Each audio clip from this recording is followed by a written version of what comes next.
Jeff, Zach, thanks for joining me. What's Hey, going on, Steve. Steve? Hey, well, artificial intelligence is in the news constantly and it's changing everything all at once, apparently. But there really, to be serious, there are some real changes emerging in real estate around AI enhancements. We want to kind of get your guys' feedback on that. Some of the places where we're actually seeing some possible integration is automation tools for property managers, so streamline the operations, the customer experience, using AI to kind of help set prices for a property. Look through other, variables and factors might want to be considered, making the process more precise for valuation models. I mean, a lot of the, things where we're really kind of seeing AI might actually be practical seems to be more around kind of automating processes or really going through a lot of data. Some of you guys' thoughts, just as having worked in this industry for a while, in some of the, where you expect some of the reality versus all the kind of the drama we hear about AI, how you maybe think the tools are actually going to be used or impact the market. To be fair, I use AI to some degree. I don't want to say a lot, but not in the capacity of what I think people would think it is. Sure, it can do some research, it can provide you some good raw data, but the reality is you got to take that raw data and apply it.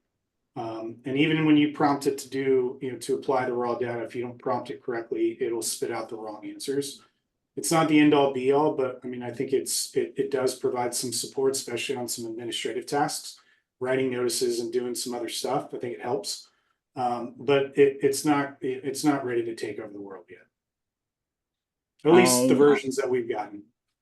I'll tend to agree. I think that you're going to watch a second phase.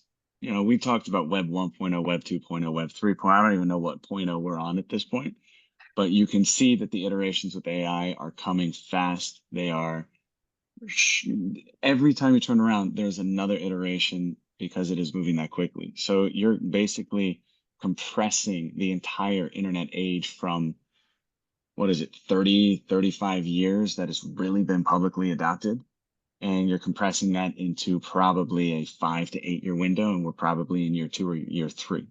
So you're kind of picture you're like in 98 or 2000, and you're really just starting to take off. So you're going to see a lot of different things with these tools. Jeff's right. There's a lot of great things that it can do for us today, but it's like looking at something like GeoCities, which most people won't know, or MySpace before there was Facebook and before there was Snap and Insta. And, they got so much more granular and they were so much better at what they were designed to do.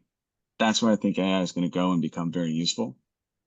I think you're still probably a couple years away, but I think people are rapidly moving towards that. Yeah, Yeah, and I'm gonna. Mhm.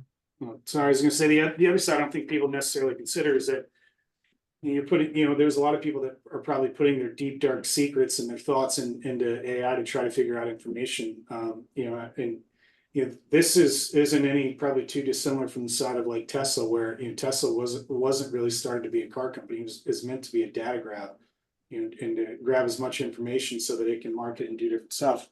I don't think this is too dissimilar in the version that we're at. Yeah, and I was just gonna say I'm gonna let folks know how old I am. I remember pre-PCs, pre-computers.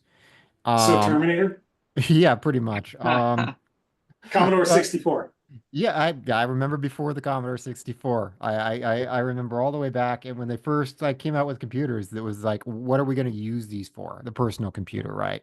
Not the IBM mainframes and stuff, but actual computers everybody could buy. And the killer app was spreadsheets. It wasn't sexy. It wasn't really fun or dramatic. But you know what? That was the killer app, and that's what started the whole personal computer revolution.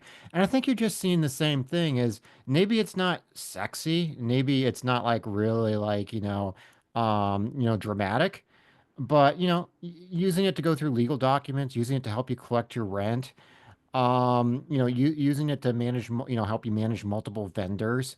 Um, you know, taking something of having to go through a lot of different, accounts and make sure everything's getting withdrawn properly, or all the stuff that's just like boring and time consuming. that's where most of this is going to go. It's a real thing. It's going to make a difference. It's not, super sexy to talk about, but it does, I think, help some of the smaller operators. I mean, we're not huge. If we don't have to hire a body to do some of this stuff and we can automate it, that's really beneficial to us. So, it might not be as exciting as people want it to be, but it's a real deal. But it's just going to be a lot of that more boring stuff that's going to make a difference in real estate. It matters, but don't let really look at it to like shake up and change the market dramatically from what you're used to.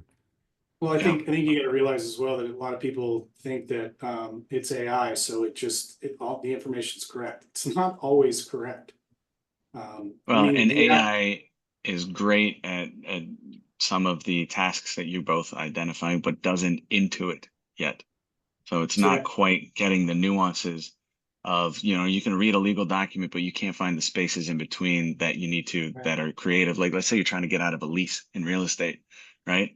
Alon would have loved that when he took over Twitter and turned it into X because he, walked away from all those leases, huge impact. But the legal way to do that, the AI is not picking up the creative way to break those leases. It's not finding those loopholes yet. So there's Well, I think still the other side work to is do. those inventors don't want that liability either.